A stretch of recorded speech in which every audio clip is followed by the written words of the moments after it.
For Agrippina, the days passed in silence following Tiberius's visit to Herculaneum. The guards remained at their posts, the meals continued to arrive, and the sun climbed over the same coastal ridge each morning, before sinking behind another again each night. Tiberius had stood at her bedside, looked down on her, pale and hollow-eyed, and warned her, "Eat, or be fed by force." Ironic that the same man who had once locked her mother in a single room and starved her to death for her defiance now used force-feeding as a form of punishment for her daughter. And what could Agrippina do but submit? Her request for a new husband, a protector, had been outright refused. Not that there were many options left to Agrippina. The pool of men worthy to follow Germanicus as husband was growing thin. According to the rumours that reached Agrippina in Herculaneum, the men of Rome were now aligning themselves with either Tiberius or Sejanus, some through marriage, as Claudius had done, and others through open political support. Even her paternal relatives, the descendants of Marcus Agrippa, who had briefly rallied following the death of Castor, now seemed to be following suit. Gaius Asinius Gallus, the widower of Agrippina's sister Vipsania and father to the 10 children she had borne him, stood in the Senate and betrayed the memory of Castor, his late wife's firstborn son, and the half-brother of his own children, by proposing significant honours for Sejanus.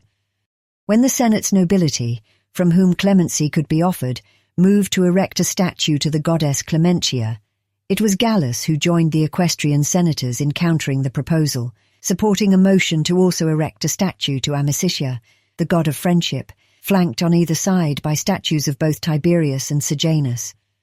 And Gallus went further still, proposing that the birthday of Sejanus be formally recognized as a national holiday, as if the Praetorian prefect was already a member of the imperial family. What was happening in Rome? Any letters Agrippina received said nothing at all. How could they? Tiberius would have ensured that every piece of correspondence was intercepted, read, and resealed long before it reached her hands. Banal reports, news shared openly across the city and empire, were mixed with emotional reassurances that her children, all 6 of them, were thriving. It was a performance, carefully curated to say everything, and nothing at all. A new trial had recently taken place in the Senate, one that struck at Agrippina's family on a dynastic level. Publius Quinctilius Varus, son of the general who had taken his own life in the forests of Teutoburg, now stood accused of treason. His mother, Claudia Pulchra, Agrippina's second cousin, had also taken her life after being convicted of adultery. Through Claudia Pulchra, young Varus was a great-grandson of Agrippina's father, Marcus Agrippa. Though barely 21 years of age, Varus was accused by Domitius Afer, the same orator who had prosecuted his mother. Afer, now a friend to Sejanus, had made his fortune serving the state through the prosecution of treason trials. But Varus, a patrician, had too much support from the nobility, and Domitius Afer failed to secure a conviction. Still, that did not stop Tiberius from breaking off the betrothal between Varus and Agrippina's youngest daughter, Julia Livilla. Unwilling to allow even the appearance of treason to stain the imperial household, Tiberius approved a new match. When Julia Livilla came of age, she would become the wife of Marcus Vinicius, another equestrian senator rising swiftly through the ranks, carried upward by the favour of Sejanus. Not only had Agrippina's children been stripped from her, but now they were being bartered off, like slaves in the marketplace. Nero to the Claudii, Drusus to the Aemilii, Caligula to the Silanii, and who had even heard of the Vinitii? The rich Julian, Claudian, and Agrippan bloodlines that coursed through her children, proof of their glorious heritage, were being diluted, one marriage at a time. And from Herculaneum, Agrippina could do nothing but wait, always learning the news after the fact. Agrippina had lost all her power. As the second summer of her confinement in Herculaneum slowly passed, one of the household guards approached and formally announced that Agrippina had received a visitor from Rome. The senator Titus Sabinus, the only man who had stood openly with her when the rest of the Senate had turned to Castor, had made the 8-day journey to see her, and he came bearing gifts, tufts of wool for her loom, pomegranates shipped from the east, games, writing tablets, dice, and small terracotta figurines carved by her younger children during the previous Saturnalia. As happy as it made her to see Titus Sabinus, Agrippina's face fell when she perused the trunk full of items. "I'm never leaving here," she said quietly. "Am I?" But Sabinus maintained a cheery countenance, assuring her that the gifts were nothing more than tokens, a reminder that many in Rome still thought of her. In the formal triclinium, alive with the motion of servants and the quiet presence of soldiers standing guard, men Agrippina was certain listened discreetly for anything worth reporting back to Tiberius. She and Sabinus shared a meal.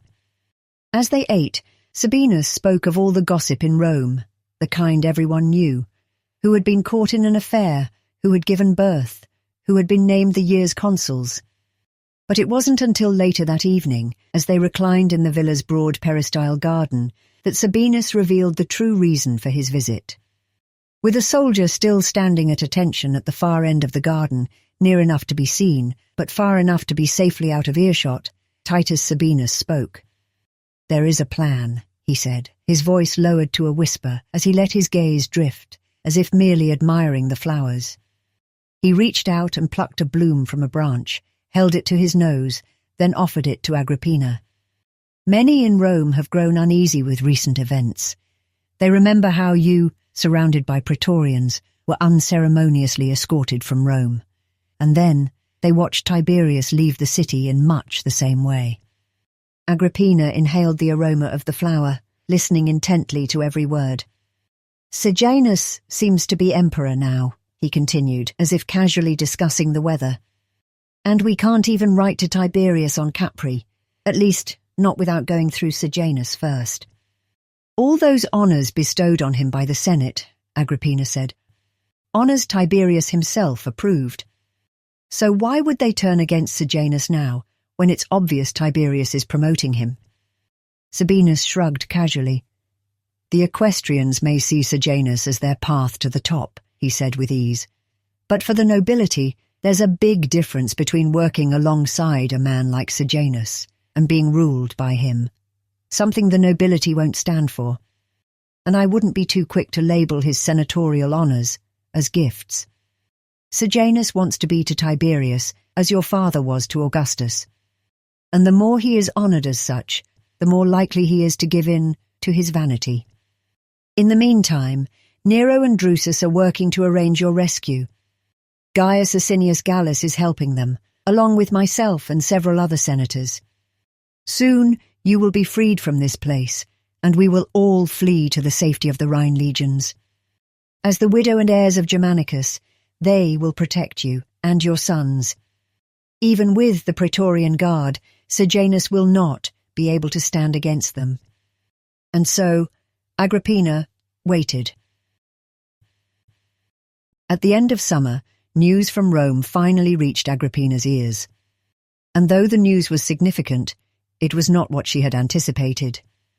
Livia Drusilla, the mother of Tiberius, and the woman who had once stolen Agrippina's grandfather from her grandmother, Scribonia, had died at the age of 87.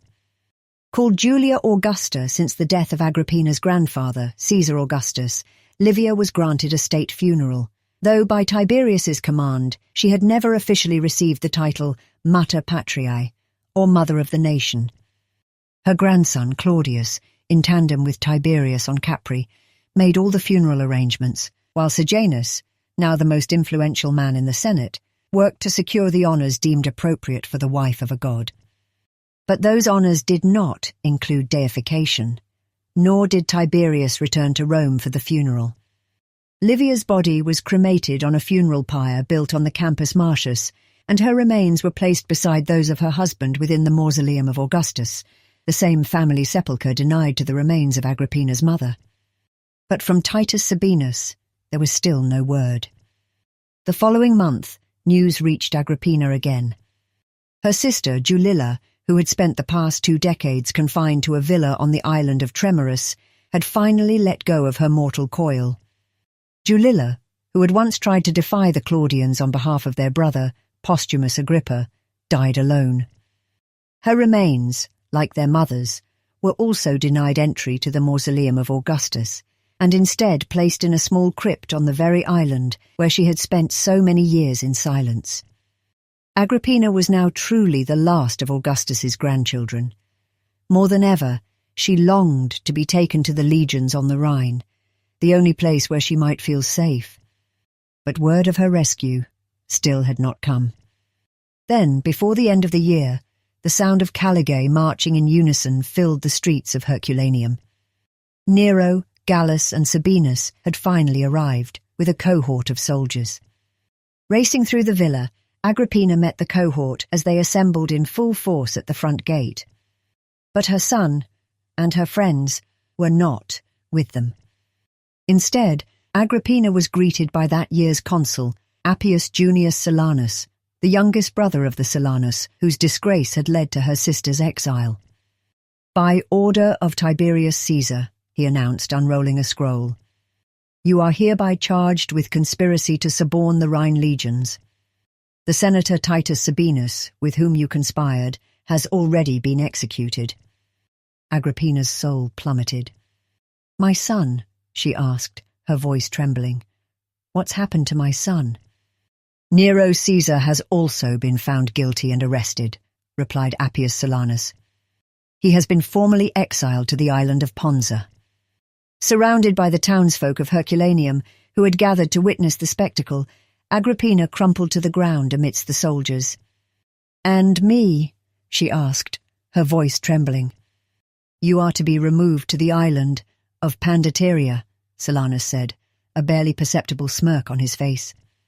"Fashioned as you are, in the image of your mother, Tiberius felt it only appropriate that you should also share in her fate."